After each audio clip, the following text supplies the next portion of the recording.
Parce que si elle est concentrée aux mains de quelques fortunes, ça va plutôt exacerber les conflits sociaux. Donc la question de la répartition, en termes de croissance, est trop pauvre. Non, elle doit aussi apporter l'information. Il faut se rapprocher de la CAPEC pour pouvoir avoir ces informations-là. Ce comportement, j'essaie effectivement de dire très bien ce qui a été.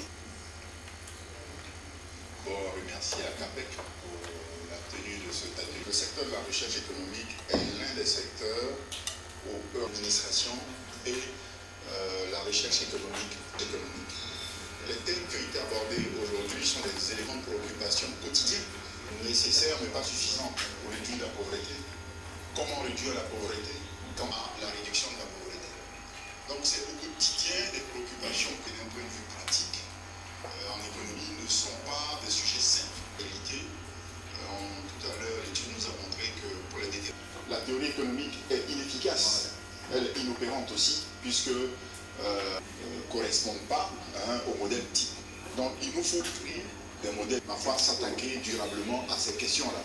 Et nous pensons que l'existence de structures telles que les instituts de recherche, cela demande un effort aux uns aux autres, en particulier. Mesdames et messieurs, monsieur le directeur du CIRES, monsieur le directeur du GPE, monsieur le directeur de la CAPEC, professeur Rondo Ossa, monsieur l'administrateur, professeur Tchétché Nguessan, monsieur le vice-doyen de l'UFR des sciences économiques et de gestion de l'Université d'Abidjan, messieurs et mesdames, je voudrais vous souhaiter la bienvenue à cet atelier de réflexion sur les crises monétaires, les crises financières et économiques et viabilité des unions monétaires.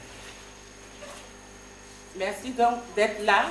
Nous sommes à la cérémonie d'ouverture de cet atelier et vous aurez deux interventions, celle du directeur de la CAPEC, suivie de celle du directeur du CIRES, qui est là en sa qualité de membre du comité de pilotage de la CAPEC.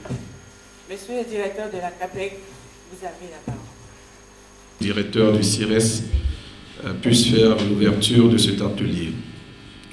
Monsieur le directeur du CIRES, monsieur le directeur du GPE, monsieur le vice-doyen de l'UFR des sciences économiques et de gestion de l'Université de Cocody Abidjan, monsieur l'administrateur, professeur Tchétché Nguessan, chers collègues enseignants et enseignants-chercheurs, chers amis étudiants, doctorants, mesdames et messieurs en vos rangs, qualités et grades, je vous remercie pour votre présence dans cette salle polyvalente du GPE qui est la marque de l'intérêt que vous portez à cet atelier de réflexion et par ricochet aux activités de la CAPEC. Mesdames et messieurs, la cellule d'analyse de politique économique du CIRES CAPEC, organisatrice de ce séminaire de réflexion, est un cadre national de réflexion, de recherche, d'information et de conseil au service des institutions internationales, des opérateurs économiques et, je pourrais le dire, de l'administration publique, du secteur privé et de la société civile. À ce titre, en dehors de ces activités traditionnelles que sont les activités de recherche, publication, formation pour le renforcement des capacités, elle se définit comme un think tank, c'est-à-dire un réservoir de pensée qui envisage d'assurer une veille stratégique au plan économique. Ce afin d'anticiper sur les problèmes majeurs que rencontrent nombre de pays du monde entier et plus particulièrement notre pays, la Côte d'Ivoire. C'est pourquoi, sensible à la crise de la dette, un sujet d'actualité qui frappe la zone euro et du fait que nous sommes dans un environnement mondialisé, la CAPEC a décidé de susciter le débat et de mener des réflexions quant aux interrelations entre les économies. Ce d'autant plus que la Côte d'Ivoire pays membre de la zone franc, dont la monnaie est liée à l'euro, doit s'attendre à des répercussions de cette crise sur son économie, aussi bien par le canal de la monnaie que par d'autres canaux. Il apparaissait donc impérieux de mener la réflexion sur cette problématique en relevant la relation entre les crises économiques et financières et la viabilité des unions monétaires en nous référant davantage au cadre de l'UEMOA. Pour ce faire, nous avons invité son éminence, Monsieur le ministre, le professeur Ondo Ossa, enseignant à la faculté de droit et des sciences économiques à l'université Omar Bongo de Libreville, qui a bien voulu répondre à notre sollicitation en acceptant de faire le voyage Libreville-Abidjan, malgré son calendrier très chargé, pour nous aider ou pour nous faire bénéficier de son expertise sur la question. Chers maîtres, soyez-en infiniment remerciés. Et je voudrais demander à l'assistance de bien vouloir l'ovationner chaleureusement.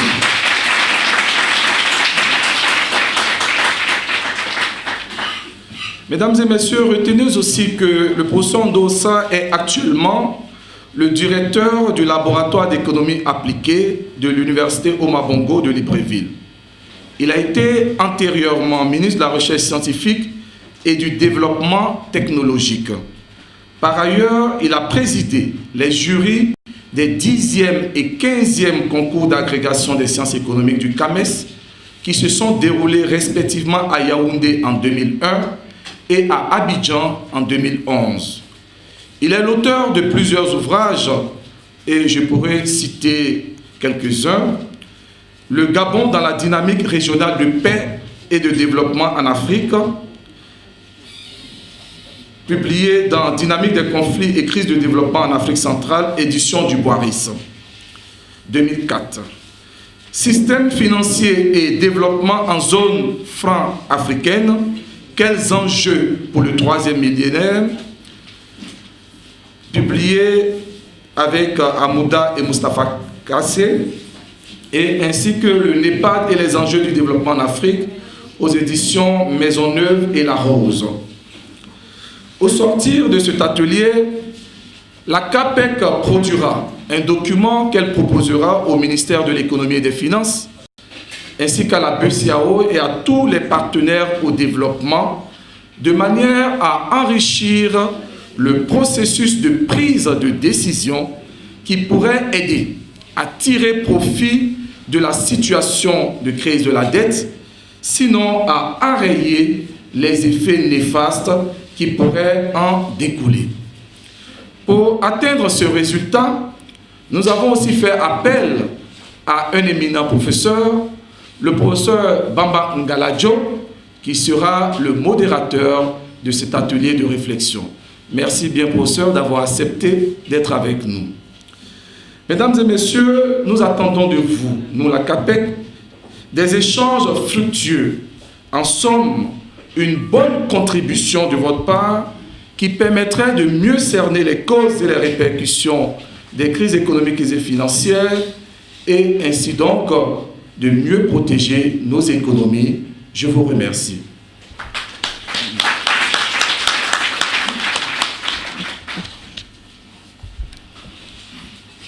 Qui, comme l'a dit le directeur de la CAPEC, malgré son calendrier très chargé, a tenu à être des nôtres ce matin pour échanger avec nous sur ses convictions. Et à la suite donc du directeur, vraiment demander qu'on puisse l'ovationner.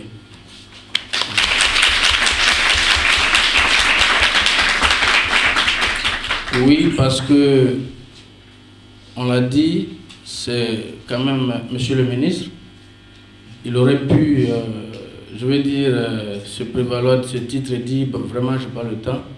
Mais ce que nous constatons, c'est que l'enseignement, l'enseignant, le professeur, le chercheur, c'est ce qui prime et c'est ce qui a pris le pas. Et comme pour vous raconter une anecdote, je disais un jour au professeur Bamba, je suis plus à l'aise quand je vous appelle professeur, parce que c'est ce qui vous restera. En tout cas, merci de rester l'enseignant, de rester le chercheur et de continuer de transmettre le savoir. Je suis d'autant plus heureux que ce thème, crise économique et financière et viabilité des unions monétaires, je pense que lorsqu'il y a eu ces crises qu'a connues donc les États-Unis et les pays développés, la question fondamentale c'était quel sera l'impact de ces crises-là sur nos économies. En tout cas de mémoire, je pense que c'est l'une des premières fois que véritablement on se penche sur ces questions-là, notamment au niveau de la Côte d'Ivoire. Je dis bien à ma connaissance. Donc je pense que c'est une initiative louable et l'honneur revient donc au directeur de la CAPEC qui a pris cette initiative d'appeler cet éminent professeur pour nous entretenir donc sur ses convictions, pour qu'ensemble nous puissions comprendre mieux quels sont les différents mécanismes donc, de transmission des crises, et ce sur, comme on l'a dit, la viabilité des unions monétaires. Pour ne pas allonger donc mon intervention, j'aimerais sur ce, au nom du président du comité de pilotage, déclarer ouvert l'atelier de réflexion sur le thème crise économique et financière et viabilité des unions monétaires. Je vous souhaite un bon atelier. Je vous remercie.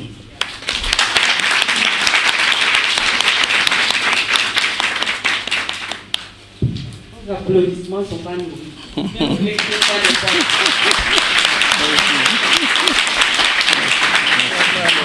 On parle de crise financière. Et lorsqu'il s'agit de la monnaie, on parle alors de crise de change. C'est mieux. Ça passe mieux. Bon. Alors, dans cette troisième, quand il s'agit de cette troisième catégorie de produits, on parle de crise de change. Et le thème qui m'a été proposé, c'est de parler des origines des crises et les conséquences sur les économies nationales. De bien enclencher le débat, et le plan d'intervention sera le suivant. Je parlerai des caractéristiques de la nouvelle économie internationale, puisqu'on se situe à présent au cœur de la nouvelle économie internationale. Ensuite, j'évoquerai quelques caractéristiques des crises, et surtout des crises financières, comment cela se présente. Ensuite, je parlerai des conséquences des crises financières, bien évidemment pour les pays, et là on commencera à regarder ces conséquences, qu'est-ce qu'elles deviennent pour ce qui concerne les pays en développement qui sont en contact avec les pays dans lesquels les crises naissent. Et puis quelles sont les solutions qu'on peut envisager? Solutions pour les pays industrialisés, solutions pour les pays en développement. Et puis voilà, c'est ce qui nous amènera à tirer des enseignements pour les pays africains. Je dois avouer que le travail est aisé pour les pays du Nord. Bon, ils ont un appareil statistique tel que les données sont disponibles, et des données aussi bien, et des données très très fines, ce qui n'est pas le cas dans notre pays. Non seulement il y a absence des données, mais il y a le retard affiché sur les données. Bien. Les caractéristiques de la nouvelle économie internationale. Alors, le gros problème, c'est que dans ce que j'appellerais l'ancienne économie internationale, il y avait globalement deux catégories de produits qui circulaient, et bien sûr, les biens, l'aspect commercial, et puis les titres, l'aspect financier. Et généralement, on considérait que l'aspect financier des titres n'était que la contrepartie des opérations sur biens et services. Et tout ce qui a été développé comme analyse, comme modèle, on a appelé ça les fondamentalistes, parce que ces analyses-là avaient pour support l'organisation commerciale. Cela veut dire qu'on va connecter l'extérieur à l'économie nationale et on va regarder quels sont les grands déséquilibres qui se présentent par rapport aux grandes articulations. Mais malheureusement, le contexte a changé. Et comment a-t-il changé? Par la globalisation financière, qu'est-ce qu'il y a eu? Le volume de capitaux en circulation n'a plus rien à voir avec les volumes de biens et services. Au point que, ce qu'on constate, un pays peut avoir des fondamentaux qui sont bons et connaître une crise financière. Et un pays peut avoir des fondamentaux qui sont mauvais et ne pas connaître effectivement des crises financières. Voilà pourquoi par rapport à la nouvelle macroéconomie internationale, il y a effectivement les fondamentalistes, ça existe. Et puis il y a ce qu'on a appelé, et il y a d'autres effectivement qui essaient de réfléchir sur l'organisation des marchés des capitaux. Alors, donc, circulation très rapide d'un volume massif de capitaux internationaux qui sont très volatiles, qui passent rapidement d'un pays à un autre et qui peuvent déstabiliser l'économie d'un pays. Ensuite, il y a une intégration de la production et de la commercialisation des biens et services. Donc, il y a deux mouvements qui sont enchevêtrés par rapport à l'ancienne configuration de l'économie internationale. D'abord, sur les biens, et là on parle effectivement, en ce qui concerne, on parle de mondialisation lorsqu'il s'agit des biens. Et pour ce qui est effectivement des capitaux, donc on va parler de la globalisation financière.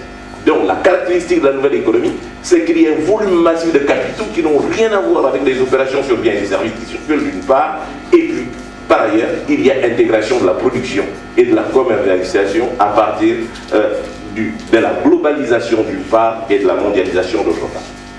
Alors maintenant, lorsqu'on regarde les flux du capitaux internationaux, on se rend compte que l'échange des titres, l'échange des capitaux, s'accompagne toujours des épisodes de défaut d'une part et des épisodes de crise financière d'autre part.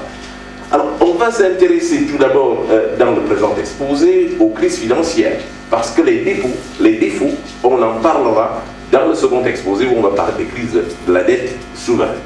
Alors les crises financières, il y a crise, bien sûr, c'est une rupture, c'est ce perturbateur et c'est qui rendait ça. Et de ce point de vue, la rupture survient dans le système financier. Et le système financier veut qu'il y ait des créanciers et des emprunteurs. Dès lors qu'il y a une rupture, on constate alors une crise. Comment se manifeste-t-elle? Elle se manifeste par l'incapacité des marchés à organiser efficacement le transfert de fonds des agents à capacité de financement aux agents à besoin de financement. Donc il y a des opportunités d'investissement qui existent et généralement on ne peut pas les saisir faute de financement. Alors quelle est la conséquence?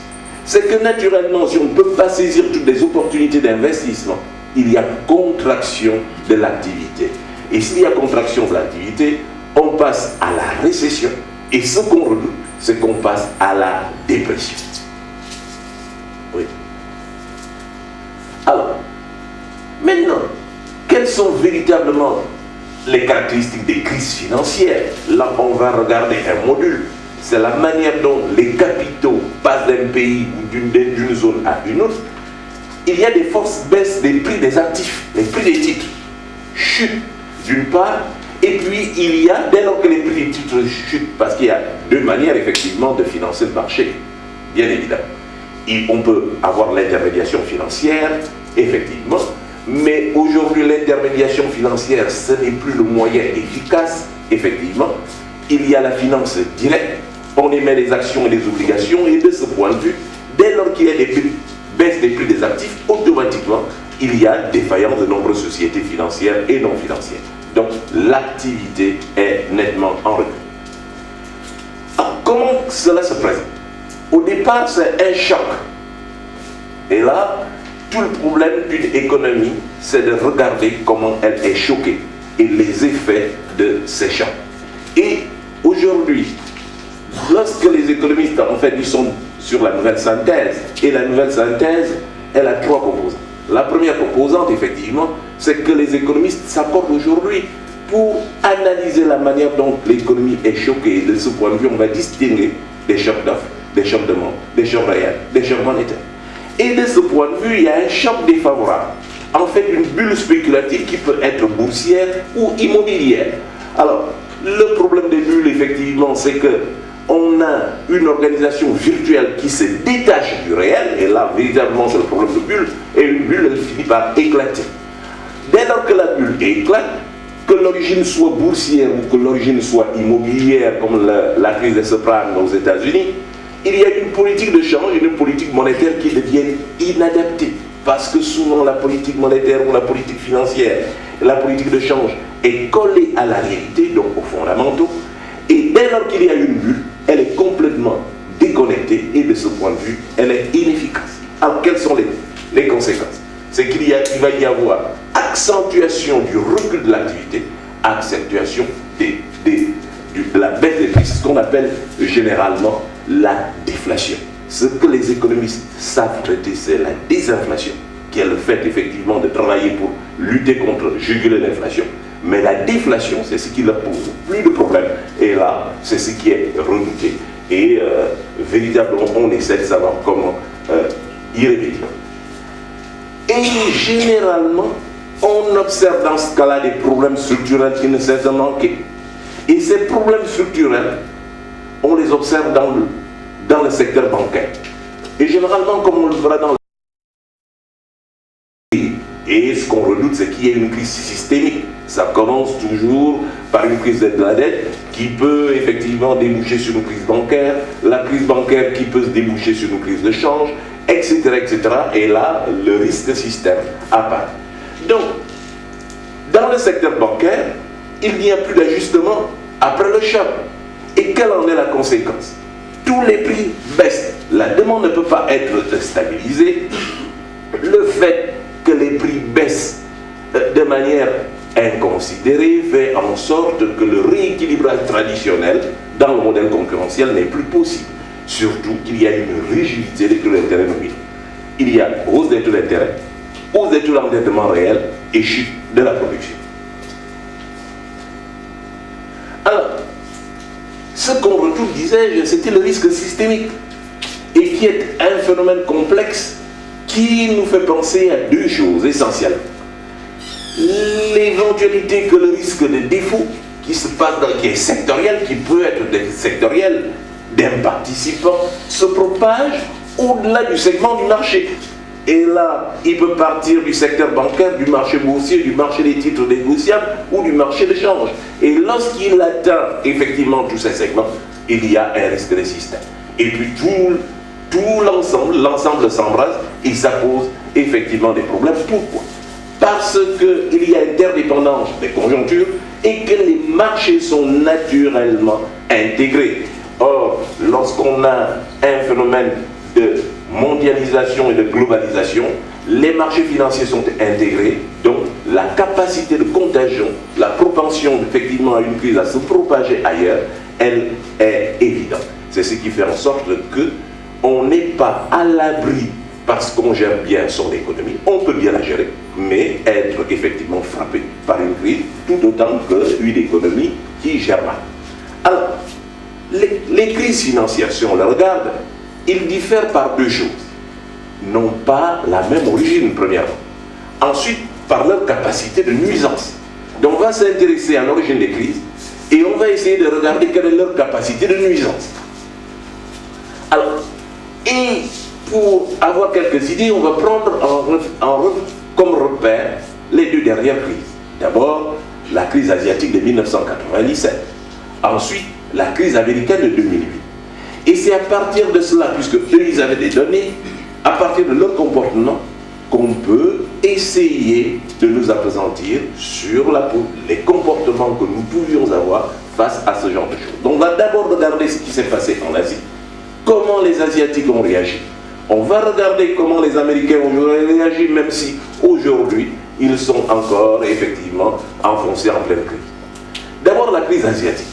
Lorsqu'elle se manifeste, elle va nous révéler effectivement les travers de l'Asie. On pensait généralement que l'Asie fonctionnait bien, mais malheureusement, la crise est un révélateur. Dès lors qu'on ne sait pas la juguler, on comprend qu'il y a des problèmes structurels, des problèmes fondamentaux qui se posent à l'économie. Et quel était le problème de l'Asie?